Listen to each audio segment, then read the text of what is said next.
Ladies and gentlemen, Tommy Hansa of Hansa Coffee, Libertyville's original specialty coffee roaster. Coming to you live from my living room yet again. Too busy in the cafe today. And everybody's all masked up and cool and being cool about distancing. We really appreciate that, guys. Hey, I've been hearing horror stories from my friends in the coffee industry about people not wearing masks. You guys are wearing masks. And it's cool. I appreciate it because it really saves us from having an awkward conversation. But you know what? Libertyville's very cool. And so is Lake Bluff. And we thank you for doing that for us. I am your coffee impresario, Tommy Hansa. I'm coming at you once again with a new coffee video. It's my favorite day of the month. I get to tell you all about the cool stuff we've been doing with coffee. But first, I wanted to give you an update on Asali Hills. So many of you guys know that we partnered with Asali Hills in Kimilili Town, Kenya. And we bought their entire crop. $5 for every pound of coffee you buy goes directly back to the farm. And I just want to give you a really quick update. Since we started this partnership in the first month, we've had some amazing developments on the farm already. The first development is, well, three big ones really. First development is we bought a new defruiter for the farm. What does that do? They used to have an old hand crank defruiter. And it's really hard to get, or depulper, defruiter. You have to get the fruit off the coffee before you dry it if you're doing washed, which is what we do on this. This is going to save the farm, the mechanized defruiter that we just purchased for the farm is going to save them hundreds of man hours a year. It's going to let them focus on doing other things like taking care of the crops. And first and foremost, that's one of the most important things you have to do on a coffee farm is tend to your crops. So that was the first thing that we did. The second thing is they planted over 10,000 seedlings on the farm. And we are really, really happy that they have decided that they're going to reinvest in their farm.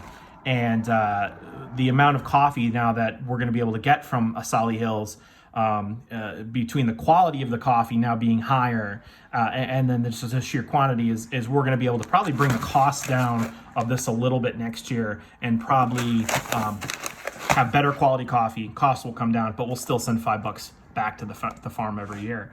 And then the last detail about Asali Hills is Christabel, who is our estate manager in Kenya. She is actually getting a formal training this week on how to do naturals, honeys, and other processing methods. And she is having somebody from the cooperative who actually used to mill all our coffee come down and give her a really formal education. So Christabel, I just want to give a shout out to you. You've been working really hard.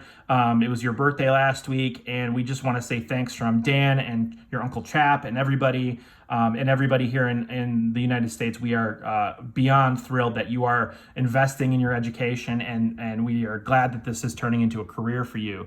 So guys, this is what the power of direct trade can do.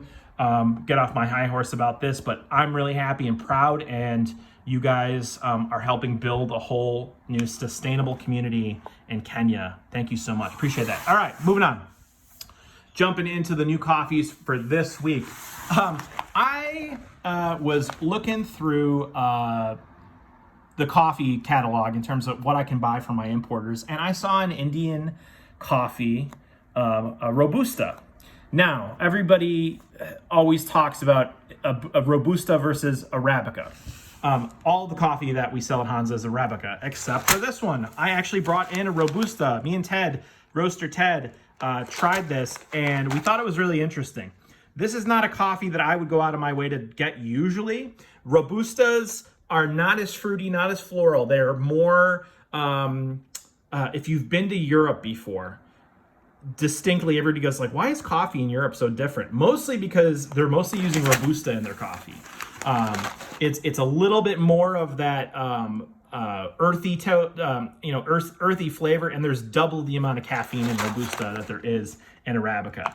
I brought this in because I am fascinated with India as a coffee producing region, and also I just thought it'd be interesting for you guys to try a Robusta. So here it is. Here's your chance to try one if you've never tried one before. I'm going to be planning a trip to India after the Rona vaccine comes out and I can get one. I'm hopping on a plane. I'm going to Kerala and other of the Indian coffee growing regions to establish some trade networks there. I want to grow great coffee in India and find some good partners there. who can really do an amazing job for us. India is famous what's known as monsoon coffee, which actually they let the coffee stay on the plant during the monsoon season. It creates a really funky flavor, and we'll have some of that in the next year here. But as I said, it's a trade network that I want to establish more. Indian coffee, kind of rare in the United States, but we have some, so you can try that out. Second one I want to talk about today is the Ethiopia Yirgacheffe Chichele. So Roaster Ted is obsessed with Chichele. So when we were deciding, hey, what are we going to bring in this month for Ethiopian Naturals? This is a natural. It is traditionally has that intense Yirgacheffe flavor, berry, floral, delicate, sweet. And as always with most Ethiopian coffees, it's natural cultivars. So cultivars that grow wild, not single monocrop cultivars that are hard on the landscape. These are biologically diverse. They harvest differently. They generally harvest up and down the mountain as the coffee becomes ripened at different altitudes. Ethiopian coffee, always high quality, always delicious. And you know what? At Hansa, we're very good at finding the best quality Ethiopian coffees. This one's awesome. $17.95? Yeah, $17.95. Worth every penny. Awesome coffee. If you like the Asali Hills, this coffee is actually from the other side of the mountain across the Ugandan border from Mount Elgon. This is, oh, sorry, the shaky camera work here. I'm bouncing on my arm. This is the Simiyu and Wafula from the other side of Mount Elgon. This is from Kabweya and Gubatindo. We've had 2 peaberries from them in the last year. We source this coffee through our friends down at Fatfoot Coffee in Chicago, who have a really awesome mission. I will remind you guys, go check them out. They are doing some really cool humanitarian stuff in Uganda as well. But this is a great coffee that we got from there, from the cooperatives they work with. Simiyu and Wafula, why is it called that? It's from 2 different places, but actually Wafula is the name the Bakusu people in Kenya gave me as an honor for helping them with their farm. So really honored. So Simiyu is Dan Malone from Asali Hills. That is his Bakusu name. Wafula is my Bakusu name because I was born in March, and in the Bakusu culture, you are named by what time of the year you were born in. So it's an honor. So I wanted to kind of put it on there to let my friends in Kenya know that I'm really thankful for them giving me that name. But Bakusu people live across the border in Uganda and in Kenya. So thank you so much for that, guys. This is a great coffee too. Really, really good. Winey, very similar to the Asali Hills. Does not have as much of the winey syrupy quality, but is still very, very good, and I like that a lot. One of the most popular coffees that we ever had at Hansa was the Jaguar Honey a couple of years ago. We have brought this coffee back. Actually, that was last year that we had this coffee. This comes to us from San Diego Micro Mill. We've had lots of coffee from them in the past. We source a lot of our weird, funky Costa Rican coffees with strange processing methods. This is a honey. This is from San Diego Micro Mill. This coffee, there's a nonprofit organization called Fundazoo, and they do a lot of education around wildlife and habitat. And so a portion of the coffee goes back to promote jaguar habitat in Costa Rica. Very important. Our rainforests are being killed, usually by cattle ranchers. But what I can tell you guys is that coffee works harmoniously with the landscape. It's one of the, when you grow coffee and you process coffee, if you do it respectfully, it's actually one of the most gentlest ways to grow anything in the world. So this coffee, super fresh. I actually got 1 bag of this because we had just run out on the shelf, but there is more now.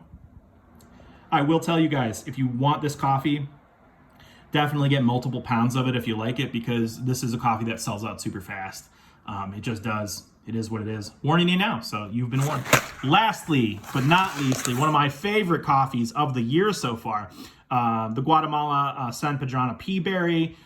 This was a coffee that Ted and I sample roasted and cupped a couple of weeks ago, and we're like, holy cow, jumped out of the table. Has like an interesting bran cereal, graham crackers, cinnamon flavor to it. It is a pea berry from Guatemala, guys. So that is kind of rare. Usually don't see screen sizes for pea berry come out of this part of the world, but we have one and it is exceptional. I can guarantee you guys, this coffee is gonna fly. So once again, hey, thanks for stopping by. I wanna make this under 10 minutes. I got 15 seconds to say my goodbyes to you guys.